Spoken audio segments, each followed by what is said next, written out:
Sasabayan ko po yung pag-iisip ng isang DDS today, no? Tagalugin natin yung video na to for better context.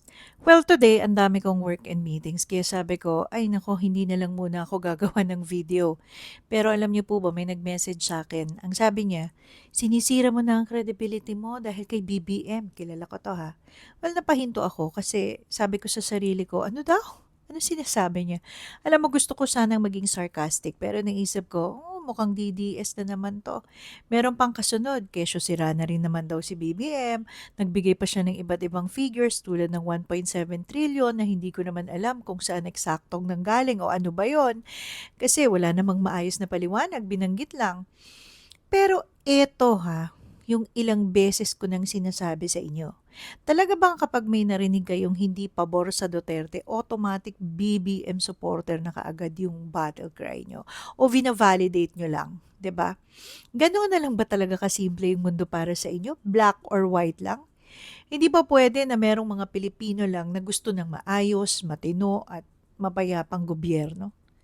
Tapos ito pa ha, sabi niya, magulo ang administration ngayon. Okay. Pero, tanungin po natin, sino ba yung araw-araw na nagbabanta na pabagsakin ng gobyerno? Hmm. Sino ba yung unang naglalabas ng kung ano-anong conspiracy? At sino po ba yung paulit-ulit na nagtatanim ng intriga at nagpapakalat ng mga claim na kapag hinanapan mo ng ebidensya, biglang nawawala? Alam nyo ba, minsan nakakapagod na talagang mag-debunk ng fake news. Ulit-ulit na lang, no? Paulit-ulit. Tapos eto pa, bulag daw ako. O Eh? ay sige, ako na ang bulag, kayo na ang nakakakita. Pero ang gusto ko talagang maintindihan, ano ba talaga ang nakikita ninyo? Ano ang naging basihan ninyo? May nakikita ba talaga kayo o may dinidikta sa utak ninyo? Saan ba nanggagaling ang katotohanan na pinapaniwalaan ninyo? Sinong nagsabi sa inyo ng katotohanan na yan at paano nyo nasabi na yan ang katotohanan? May nakita ka bang dokumento? May nakita ka bang maayos na ebidensya? O nakwentuhan o napanood mo si Sarah o si Baste at naniwala ka na lang ulit kaagad? O galing sa mga influencers na pare-pareho rin namang walang sources? I-share mo naman oh. Kasi alam mo, bukas yung isipan ko. Baka meron kayong alam na hindi ko alam. Kung may matibay kayong ebidensya at ibibigay nyo, well, babasahin ko, di ba? Pero kung ang ending ay ang 18 ex-marines lang naman ang sasabihin ninyong ebidensya nyo, edited videos, screenshots, and alam niyo na walang context at conspiracy theories, pasensya na, hindi yan ebidensya. Opinyon lang po yan na paulit-ulit na inuulit hanggang may maniwala. Kaya nga ayan, naging katotohanan mo na, di ba? Pero seriously ha, share mo naman kung bakit ba ako naging bulag tapos ikaw nakakakita? Huwag mong idaan sa mura at adom ha. Kung nakakakita ka, dapat alam mo kung ano yung nakikita mo. At meron akong video sa katotohanan na yan. Ilagay ko yung link sa comment section.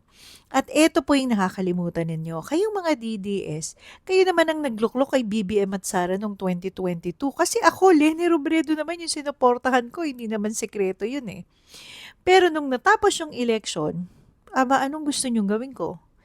Pabagsakin yung gobyerno, sumuporta sa destabilization ninyo dahil natalo yung kandidato ko. Yun ba yung ine-expect nyo? Ano ako, tanga?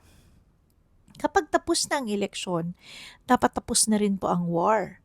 Ceasefire na, tapos na ang election war.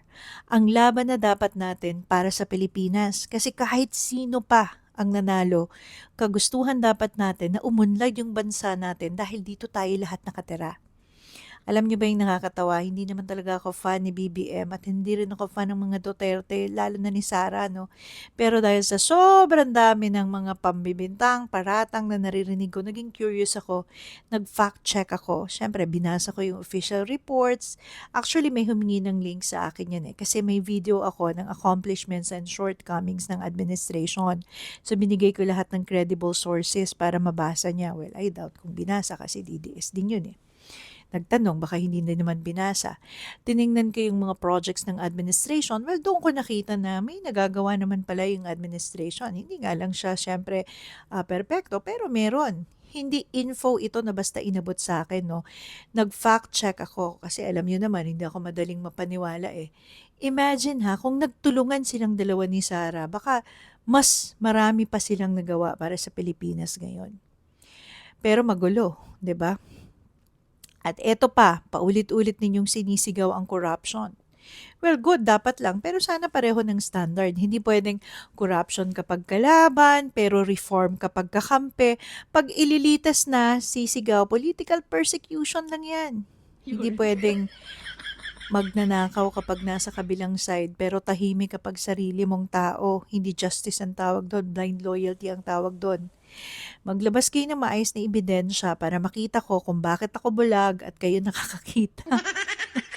Naalala ko tuloy, last year may post pa ako. Sabi ko, bakit si Claire Castro yung spokesperson ng palasyo? Parang hindi bagay sa kanya. Pero aaminin ko, no, nagkamali ako doon.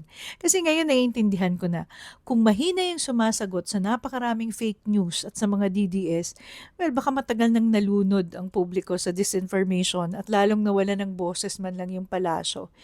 Eh, very silent yung Pangulo eh. Masyado siyang civil eh. Paano siya sasabay sa bardagulan? 'Di ba? So si Claire Castro yung panlaban. Alam mo, hindi mo kailangan magustuhan yung isang tao para kilalanin kapag may nagawa siyang tama. Yun ang kaibahan. Ngayon, ang gusto ko lang talaga, sana may isang leader na kayang magdala ng katahimikan sa bansang ito. At wag mong masabi-sabi sa akin na ang sagot dyan ay yung mga Duterte ha. Please lang.